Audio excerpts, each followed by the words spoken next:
Hello, BookTube. I thought we'd talk a little about April books. April is right around the corner.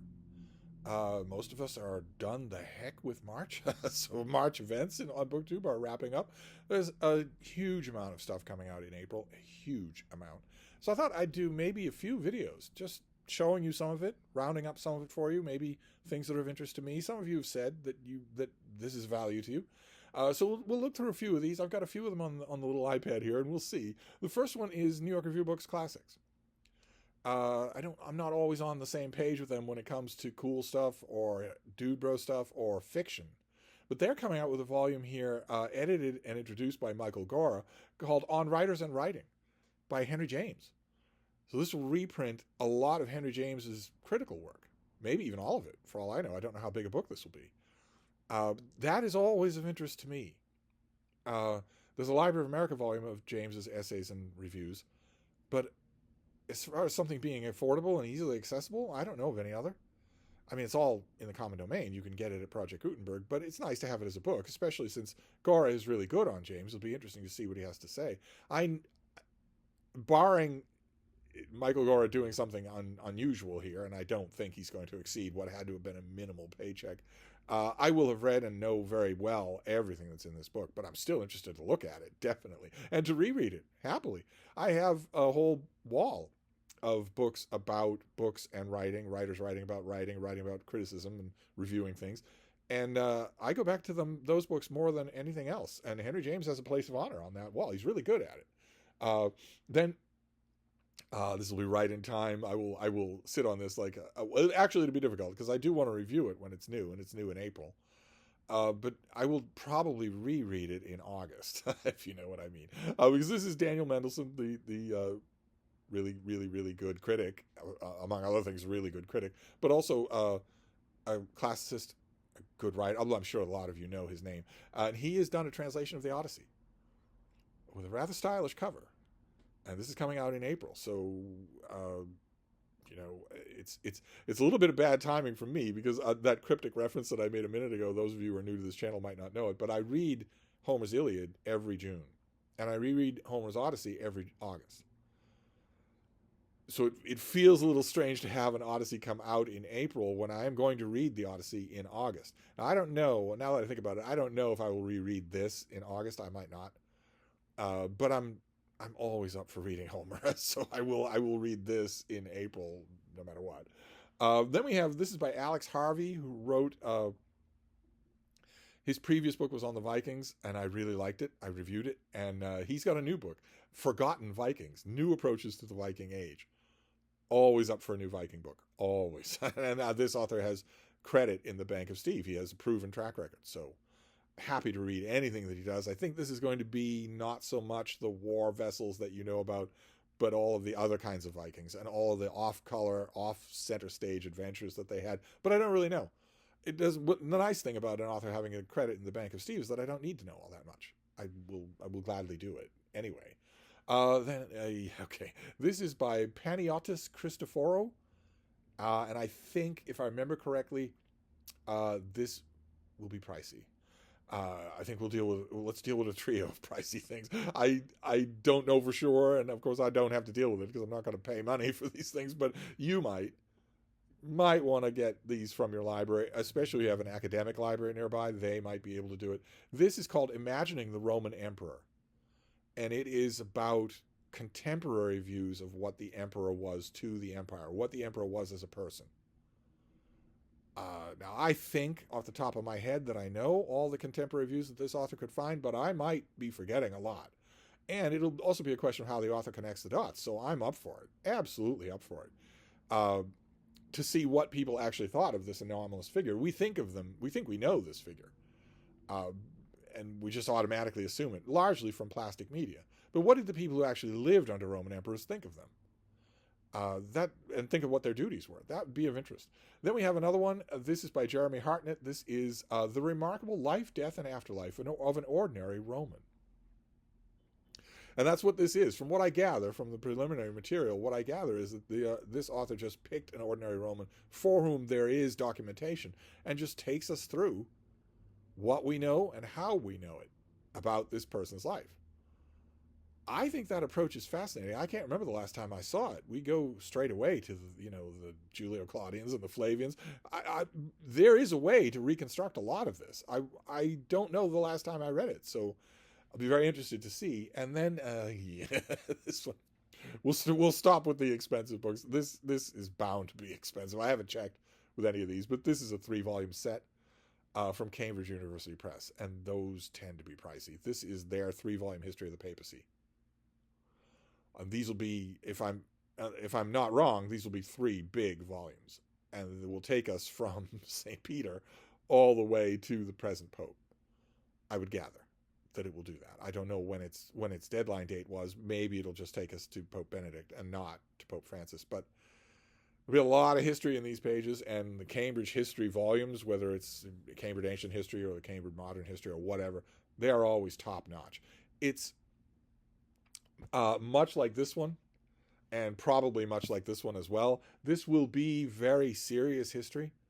So if you're interested in the papacy, but you have not exercised your muscles in reading serious history, these volumes might not be for you, no matter how interested you are in the subject. That's not meant to sound snobbery. I just don't want you, well, I wouldn't expect that you would go out and buy this thing, because I think it's probably pretty expensive. But I wouldn't want you to get hyped up or invest your time in it if it's a deeper level of the pool than you swim at currently. But I can't wait for it. Oh my God, I love reading about the papacy. Then this next one, this is by Candace Fleming, and I'm not 100% sure of this. Some of the advanced word that I got about this thing makes me think that it might be YA. I can't imagine that. But it's called Death in the Jungle, and it's about Jonestown. It's about Jim Jones and Jonestown. Can't imagine you do a YA book about that. I don't know quite, now that I think about that, I don't know quite why you wouldn't.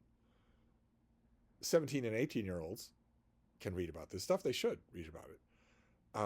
And I don't join the huge crowd of adults who underestimate 16, 17, and 18-year-olds. I don't underestimate such people at all. They don't like being underestimated, and they don't like being condescended to. So I could be doing this an entire disservice. It might be that I just read that material wrong. But I'm always up for a new analysis of this, definitely.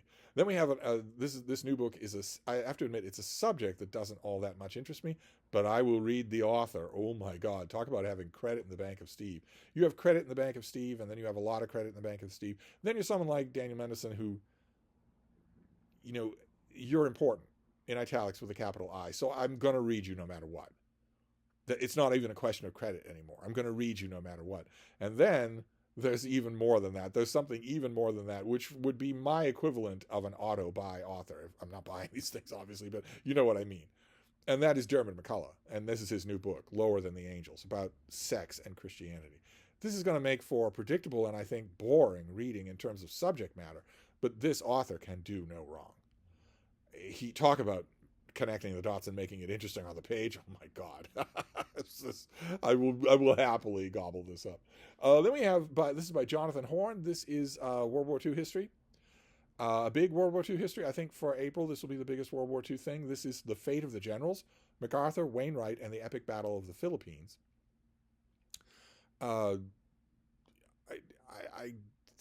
I'm gathering from the title, I don't have even publicity material for this, but I'm gathering from the title this is going to be more about high tactical command and personality than actual logistics on the ground. Doesn't matter to me either way. I've read a lot about the Philippines, so I'm happy to see what Jonathan Horn brings to the subject matter. I'm interested to see how he does this. But I don't know that it's going to be, island operations, the type of thing that Samuel Eliot Morison did so well in his volume on the Philippines, the type of thing that I've seen done in other volumes on the Philippines. I don't know that it's going to be that. It strikes me, I could be wrong, but it strikes me as something it's going to take a completely different angle. And I've read that angle too, including with biographers of MacArthur. Always interesting. I'll take it either way. Then we have something from DK, Dorian Kindersley. Those of you who know this publisher will know that they do oversized, extremely beautiful graphic designed books. Introducing you to certain subjects, whatever that subject is. An entire library of Dorian Kindersley editions would be an enormous treasure trove to have. And maybe some of you have an entire library of them. I have had hundreds of Dorian Kindersley editions in my life. I don't know how many of them I have at the moment, probably 5 or 6. but I've had hundreds. Their book on sailing vessels, ship, is amazing.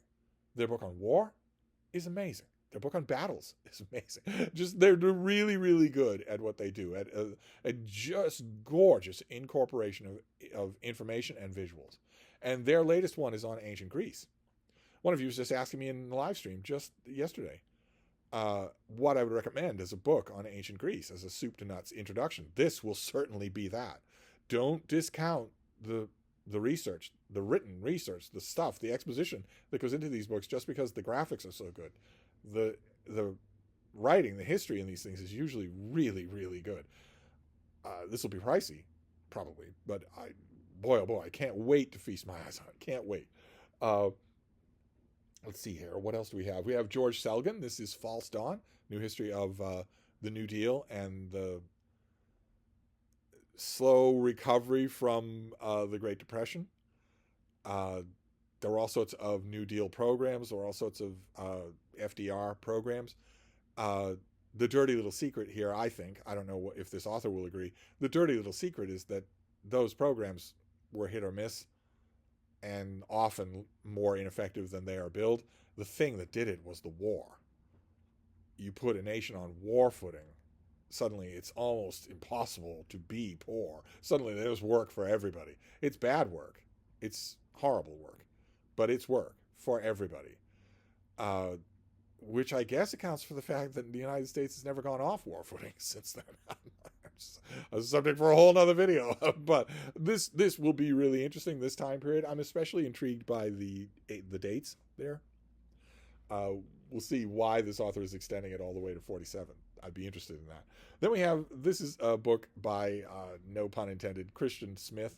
And this is Why Religion Went Obsolete, The Demise of Traditional Faith in America. You've got a classic church, but you've also got a diving line. And that line, you could also see it in reverse, because that could also be the line showing the nuns. Not N-U-N-S, but N-O-N-E-S. People who answer none when asked about religious affiliation. Their numbers are going up by drastic amounts in America, despite the extreme militarism of American fundamentalism. We now have American fundamentalism running the government. So it has a power far out of proportion to its actual size and membership. Organized religion is dying all over the world. People have cell phones. People have cell phones. They have instant access to fact verification and also the outside world. And they've had that for a while. They've had that long enough so that is affecting how they parent their children. Because taking your child to a church is brainwashing. And enough parents are starting to see that, so it's starting to change the demographics. You are not introducing your child to the truth with a capital T to take them to church. You're brainwashing them. And that's bad. That enough parents are seeing that is bad. And churches are seeing it too. And of course, churches know the alternative. If you don't do that, if you don't, whether it's Christianity or Islam or whatever, if you don't brainwash children, then the next generation, we're not talking a long time, we're talking the next generation, there will be no religious people at all. None. It won't be this. It'll be straight down. If you don't brainwash children, if you introduce them to the faith when they're in their 20s and say, you've got this invisible mimeograph of you inside you that miraculously is going to stop at age 30, and it goes with you everywhere, but it's not destructible, and it goes to an alternate dimension when you die, and it meets a whole bunch of invisible mimeographs of a whole bunch of other people who've gone there before you. No adult is going to say, I see. Well, I've been waiting to know what made sense of all that. Now I will go to this weird building and do these weird communal rituals and also pay you a tithe every week. I will now do these things. Of course, no. If you wait until a modern person with a cell phone is 25 years old and you tell them to do that, not one person is going to do that. Your church is going to go from declining membership to 0. And that, I think, is what we're seeing here, the beginning of that. And I'll be interested to know what Christian Smith has to say about it. Then we had classic translation with Daniel Mendelsohn. Now we have another classic translation. Tom Holland, the noted Spider-Man actor, is translating Suetonius, Lives of the Caesars. Pretty amazing. For Penguin Classics. I think this will be a rare Penguin Classic hardcover. Pretty amazing. Haven't had a completely standalone new translation of Lives of the Caesars in quite some time. I think Waterfield did it for Oxford World Classics. Before that, it was all Robert Graves. Just constantly Robert Graves. Just Robert Graves and then Michael Grant polishing Robert Graves and then someone polishing Michael Grant's polish of Robert Graves, but just Robert Graves. Here, this will be new ground. We will see. Very interesting. We have John Ferling. He came up on this channel the other day. I showed you Almost a Miracle, his big fat history of the American Revolution. He has a new book coming out from Bloomsbury in April, Shots Heard Around the World, America, Britain, and Europe in the Revolutionary War. So familiar ground. Ferling writes about the American Revolution, but he's really good on it. He's always really good on it. So if you're interested in that subject, it'd be well worth getting. And it's not the only American Revolution book in April. Probably the biggest profile nonfiction thing coming out in April is Rick Atkinson, the author of the Liberation trilogy. He's shifted his focus from World War II to the American Revolution. And his new book, the second book in that trilogy, is coming out in April. This is The Fate of the Day.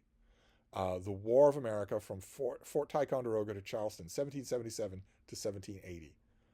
So you can clearly see what the parameters of his third book will be. And this is his second book. Atkinson is great.